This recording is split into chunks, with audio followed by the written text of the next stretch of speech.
एक मामूली सा गाय चराने वाला चरवाहा चबूतरे पर खड़े होकर राजा को ललकारता है। उसे अपशब्द कहता है। यह उस रहस्यमयी चबूतरे की ही करामात है या कुछ और?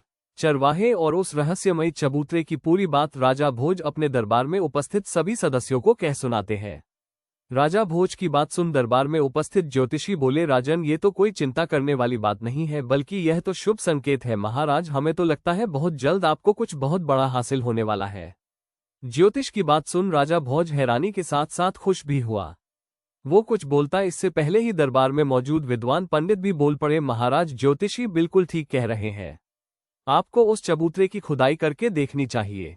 वहां आपको कुछ बहुत बड़ा मिलने के संकेत है। पहले ज्योतिषी फिर पंडित की कही बात सुन राजा भोज को भी यह विश्वास हो गया कि हो ना हो उस रहस्यमयी चबूतरे के नीचे कुछ तो जरूर है। अवश्य ही वहां खुदाई करवा कर देखनी चाहिए। राजा ने तुरंत अपने राज्य के सभी बेलदारों को वहां जाकर खुदाई करने के निर्देश दिए और खुद भी अपने मुख्य सलाहकारों के साथ बड़ी दिलचस्पी लेकर उस चबूतरे के पास पहुंच गया। खुदाई करते करते जब मजदूरों ने मचान वाली जगह को अंदर तक गहरा खोद दिया तब एक सोने का पाया नजर आया। सोने के पाये को देख राजा भोज की आंखें चमक उठी। उसने मजदूरों को सख्त हिदायत दी कि अब आगे की खुदाई बड़े ध्यान से की जाए। शीघ्र ही धरती के अंदर मौजूद उस सिंहासन के चारों पाये नजर आने लगे। राजा सहित वहां मौजूद सभी हैरान थे। खुदाई पूरी हुई तो जमीन के अंदर दबा हुआ एक विशालकाय सिंहासन बाहर निकला। राजा के हुक्म पर मजदूरों ने बड़े ध्यान से सिंहासन को बाहर निकाला। बाहर आने पर जब राजा भोज ने उसे देखा तो वह मंत्र मुग्ध सा हो गया। ऐसा कुछ उसने आज से पहले कभी नहीं देखा था। वो विशालकाय सिंहासन जो धूल मिट्टी में सने होने के बावजूद भी अपनी अलग ही छटा बिखेर रहा था। अचंभित से राजा भोज ने मजदूरों को कहकर उस दिव्य सिंहासन को अपने राजमहल में रखवा दिया। राजमहल में स्थापित करने के पश्चात जब अच्छे से सिंहासन की धूल मिट्टी पोंछकर उसे धोया गया तो वह बिल्कुल चमक उठा। उस चमकते हुए सिंहासन को जब राजा भोज ने देखा तो उसका मुंह खुला का खुला रह गया।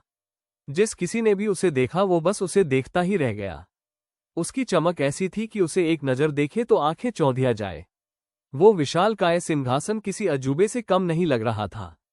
ऐसा लग रहा था जैसे उसे किसी कारीगर ने नहीं बल्कि खुद उस ईश्वर ने तराश कर अपने लिए ही बनाया हो। उसके चारों तरफ 8 पुतलियां थी। हर एक पुतली अपनी अलग ही छटा बिखेर रही थी, पर कुछ कुछ जगहों से उसके दिव्य रत्न हट गए थे। राजा भोज ने तुरंत अपने शिल्पकारों को हुक्म दिया कि जितना भी धन चाहे ले लो, जितने भी रत्न चाहिए ले लो, पर जल्दी से जल्दी इस सिंहासन को तैयार करो। लगभग 6 महीने में देश के कोने कोने से हूबहू सिंहासन में लगे हुए रत्नों जैसे ही रत्न खोजकर शिल्पकारों ने उस सिंहासन को पूरी तरह तैयार कर दिया। पूरी तरह तैयार होने के बाद जब राजा सिंहासन देखने आया